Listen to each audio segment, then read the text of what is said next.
Hi everyone, this is Holly from Hot Humble Pie. Welcome to my Christmas series.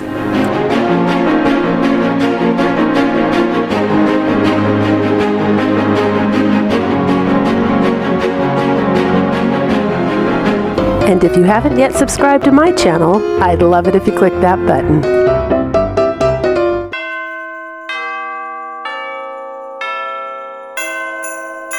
Hi everyone. For this craft you're going to need a spare can.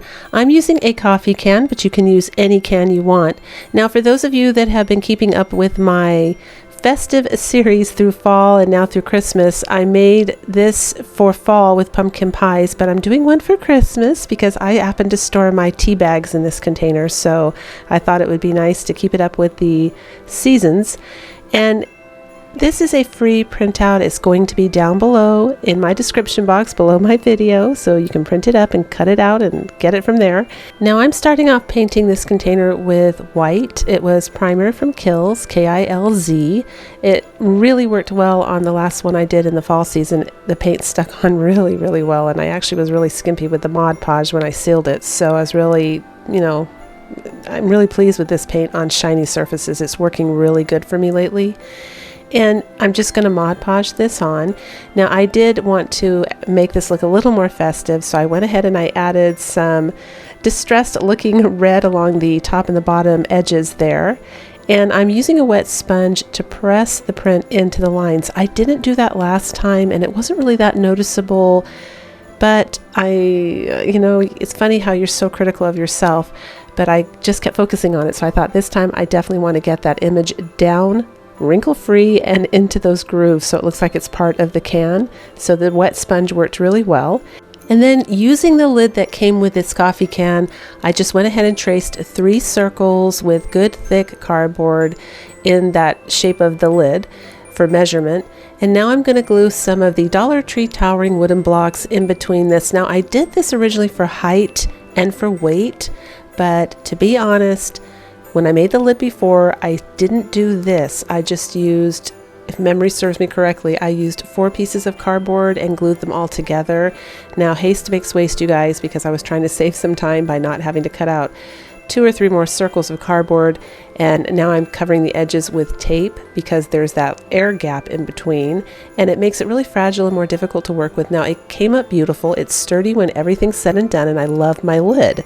But I feel a responsibility to tell you that it would be easier and faster if you just cut out 2 or 3 more circles depending on how thick, how high the height of the lid, how high you want yours to be. It would be easier just to do cardboard and skip the towering block altogether. It wasn't necessary. So now I want my top to be wood. I really want to go for this wood paneling, shiplap, palette kind of look. And I'm using the jumbo craft sticks from Walmart. And then the 2 ones on the end are medium craft sticks from the Dollar Tree because the other ones were way too big. And I kind of like it when they're different widths too. I think that looks more rustic and more authentic. So I'm using spackling. For those of you that watch my videos, you've seen me do this trick before. Spackling is amazing in the UK, and someone came on from Belgium as well to tell me it's called polyfilla. So in the UK it's polyfilla, also in Belgium I guess, so I'm guessing around Europe it's called polyfilla. That's what I'm using here. Sorry, I don't know the name of it in every country, but you use it to fill in nail holes on your wall. So whatever you guys use for that purpose, that's what I'm using for this craft.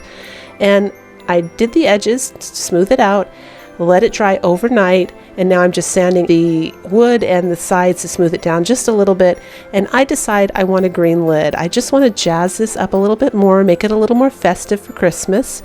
So I'm going with a light green here. You can use any green that you want. I'm going to go with 2 color greens. I'm going to use a light one so I can distress the wood on the top when you see me sanding it right here to show a little bit of wood and make it look rustic and farmhouse. And then I'm going to add some of that forest green paint later and dry brush it on just to give it a little bit more depth and contrast. And I sealed the entire container with a clear matte varnish spray paint. This time I'm going to use one of those Dollar Tree little wood pieces you get. I actually think it might be birch wood, like little mini birch woods there for the lid, because I want to imitate the feeling of a Christmas tree trunk and the greenery of the Christmas tree itself. Last time I used a wine cork, I cut it at an angle to imitate a pumpkin stem, but we're doing it up for Christmas now, and I'm just shading around the lid, dry brushing around the edge, and that's it. It came up so cute. I love this craft.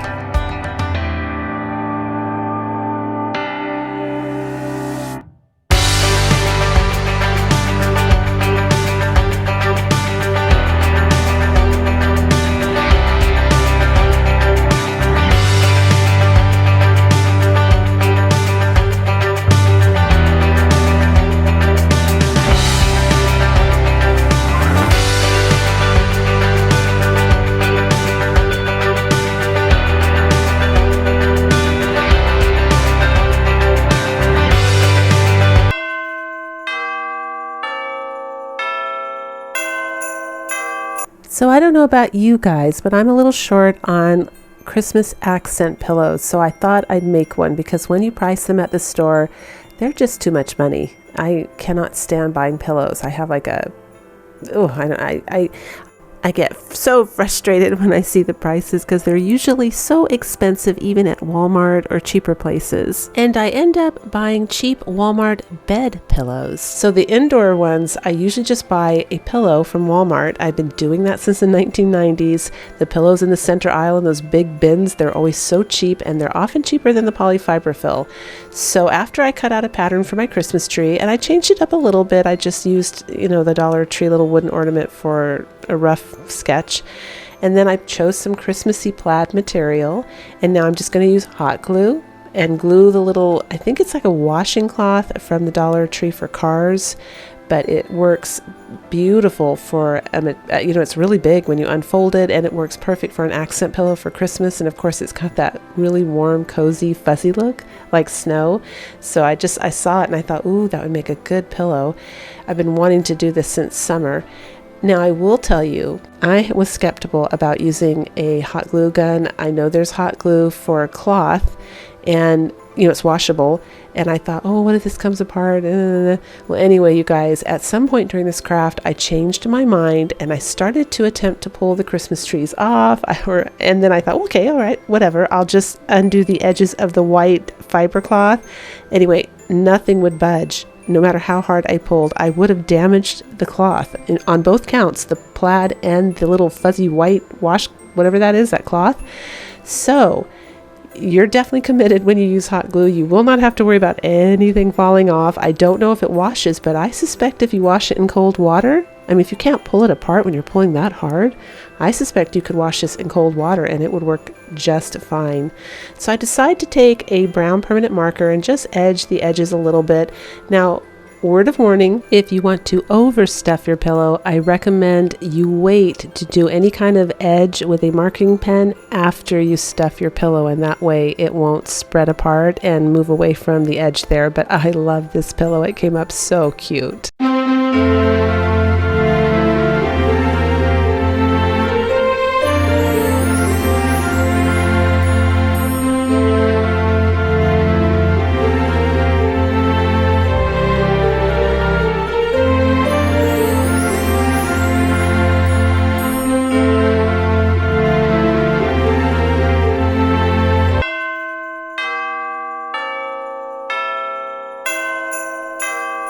For this craft, I'm using the Dollar Tree oversized ornament wall, little cheap signs they have there, and I'm going to take the metal piece off. Now, this is a craft you can definitely do using cardboard or wood. You can just print up a pattern of a large ornament or just an ornament and then enlarge it on a printer program and go from there. Check out my video on how to make a fake farmhouse wood sign, because you can dupe anything with that method. Now, another word of warning here. I guess you learn when you craft. I scored this because I've seen, somebody, I don't remember who it was now, said, oh, if you score it and you can break this really easy. I broke it and it almost ruined the piece. And so I recommend, if you're going to do this, to cut all the way through. Don't break it, because it takes off chunks of the cardboard underneath. You can see what I'm doing here. I want to turn this ornament into a palette type sign, and I just put 2 painter sticks on the back, slap some white paint on it, and voila, we have a very rustic farmhouse Christmas decor piece now to work with. And I'm using pewter gray and apple barrel paint here just to do some dry brushing, and then I'm going to edge it with a bit of black to make it look nice and old and weathered.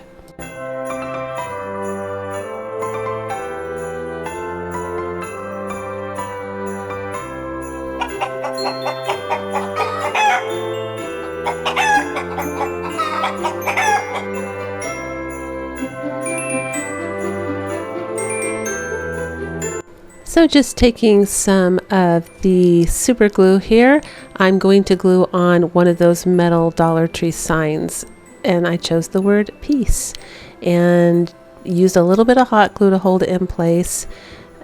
I do end up moving it. It's a little bit of an angle there. I slide it down, so it doesn't, you can see it now. I fixed it.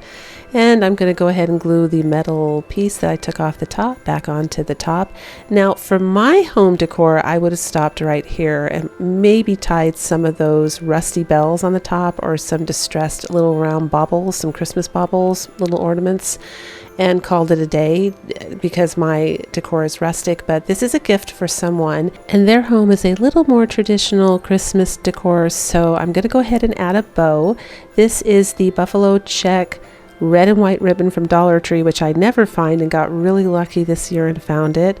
And I also found this little, I love this, it comes in red and black polka dotted ribbon that you can also get at the Dollar Tree. It's burlap. It just looks perfect for farmhouse or Christmas even. I just love this look. And I got some little white pom-poms from the Dollar Tree, and I just thought that would be so cute. Again, I was looking at her decor in her home and trying to match the things that she already has up, so this goes really, really well for her. I also used a little bit of that burlap from the banner you can get in the birthday aisle there. It's available all year round in my Dollar Tree just for a little bit of a rustic. It's right there, you can see it, for a little extra touch there. And I'm tacking the ribbons down to keep them away from the words so they don't cover the words. I always tack them so they look like they're flowing with waves, but I love this and so does she, and it was a lot of fun to make. I hope you guys get to try it.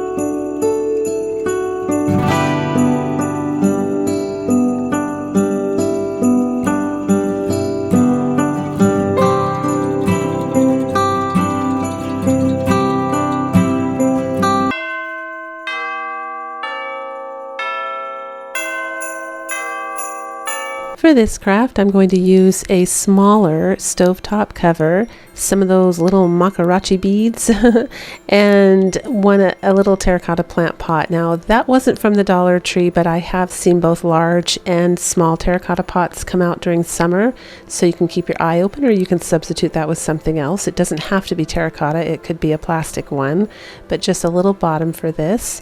And we start by spray painting those two items white. I did spray paint the beads, but I didn't have great luck with coverage and I didn't want to waste any more paint, so I brought them in and you saw me painting them white the rest of the way as well.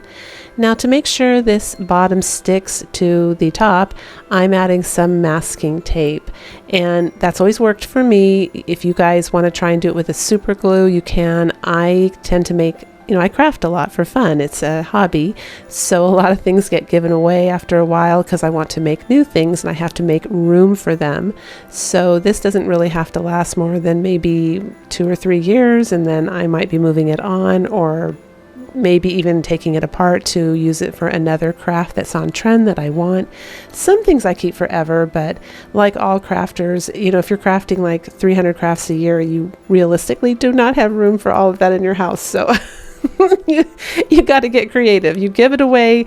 I don't really sell anything, but anyway, you can see what I did there. I took some hot glue, stuck those beads on, and again, I was shocked. They stuck really hard on there because when I went to try and remove them, I realized I really couldn't, and that was just on the paint. So I did spray it with the Rust-Oleum White Primer Matte. This is my to-go-to paint that I use for spray paint. I never buy regular paint in black or white. It is always primer, and it's actually called flat. It's flat is matte. That rhymes. But essentially it's just a paint that guarantees a little bit more adhesion than just regular spray paint, so it gives you a lot more options as far as what surfaces you want to cover with spray paint. Now, if you watched my Halloween video, I showed you how to take a plastic tray, well, it could be any material, but I showed you how to do really realistic faux wood grain using 4 colors. And it occurred to me after that video that so far I've shown you how to do wood grain if you paint white first and then use that water-based acrylic stain. I also mentioned wax. I've seen creators do the antique wax that also works beautiful for grain. But it occurred to me some of you may not have that much arsenal in your craft supplies, and it would be nice to show you how you can also make wood grain using just 1 color. So that's what we're doing today. We're going to be using Territorial Beige from Apple Barrel Paint, and as you saw, I did 1 coat of super dry brushing. That was it. Now I'm taking a baby wipe and I am touching it feather light, like barely touch it. Just go over it until you see it kind of smearing and staining your surfaces, just like you see here on the camera. And I'm going to add a little bit more on the bottom, and because it's slimy, I notice it just kind of does a beautiful smear on its own with my paintbrush.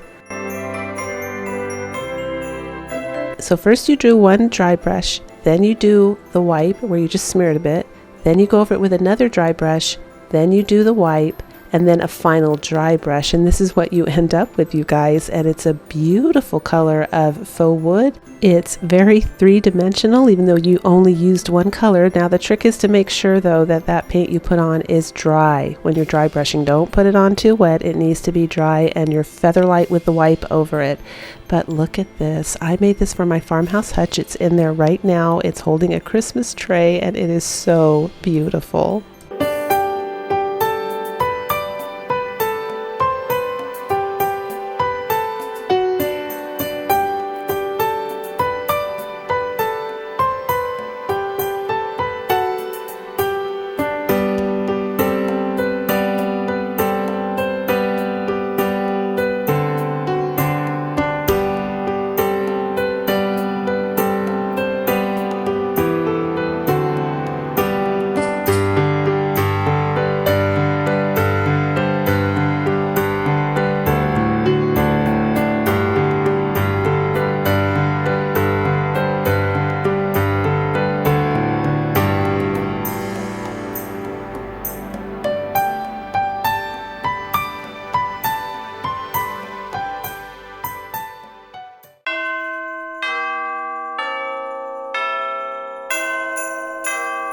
For this craft, you're going to need one of the Dollar Tree wooden stars, some little Dollar Tree bells, and some scrap wood. If you don't have the scrap wood, just use some of those towering blocks, some Dollar Tree snowflakes, some Dollar Tree pine, and some Dollar Tree pine cones.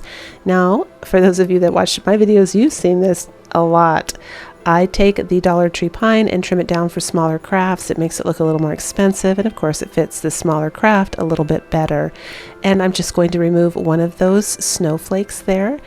And I'm starting off by using burnt umber, and I'm going to edge this star to make it pop and, you know, look a little more rustic and just show it off a little bit more.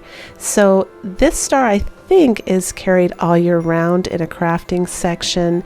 If you can't find it, you can use a Christmas ornament. If you can find a Christmas ornament, just do that. And that's another thing, you guys. I have people come and ask me, oh, are you going to make 3-tier tray decor? And of course I have made some, and I'm going to scoot it in there anytime I can. And this craft can be used for a 3-tier tray as well. But I have to say, Christmas is the season for 3-tier tray decor. You cannot beat some of the, you know, cheap ornaments that you will find, and they are perfect for 3-tier trays, like the little metal sleigh ornaments at the Dollar Tree. And I found a little wooden nutcracker at Target. on 90% off last year when I went January 7th after Christmas. And all these kind of things are on my 3-tier tray, and I can't make things that detailed and that intricate. So please check out the Dollar Tree Christmas ornaments. They have cute reindeers. They have those oversized Christmas bells that can be rusted up. They have that metal sleigh. So many cute things, you guys, for 3-tier tray decor. So take advantage of that along with the things I'm showing you to craft as well. So you saw what I did here. I'm just hot gluing the little star on top of the surface of this block here. Now this block was actually a piece of what I was going to throw away. I tested out a watered down burnt umber paint on there to see if it was going to make a nice stain. And because my home is in the farmhouse theme, any kind of scrap wood like this that's imperfect is perfect for my home decor.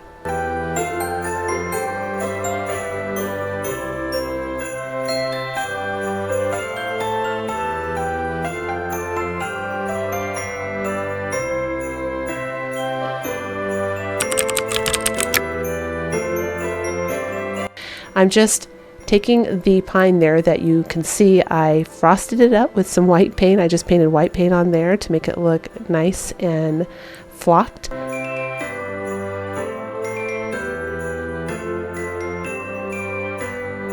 And now I'm using the pit berries, and I'm going to show you how I do this. I cut up right to the very bottom of it so that they're like little stems.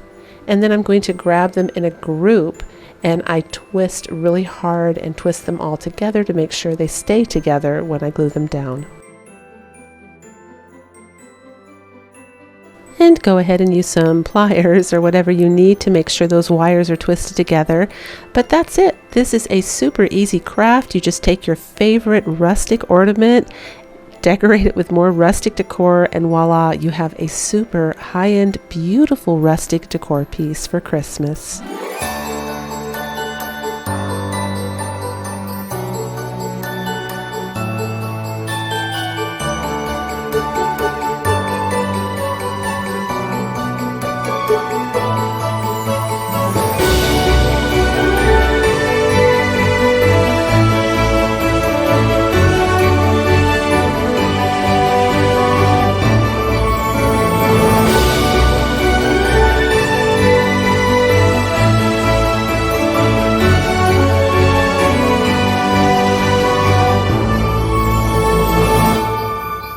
If you enjoyed today's video, don't forget to like this video, share this video, comment. It really does help my channel, and I appreciate it so much. I love you guys. And until the next video, breathe deep, fret not, and do things that make you happy.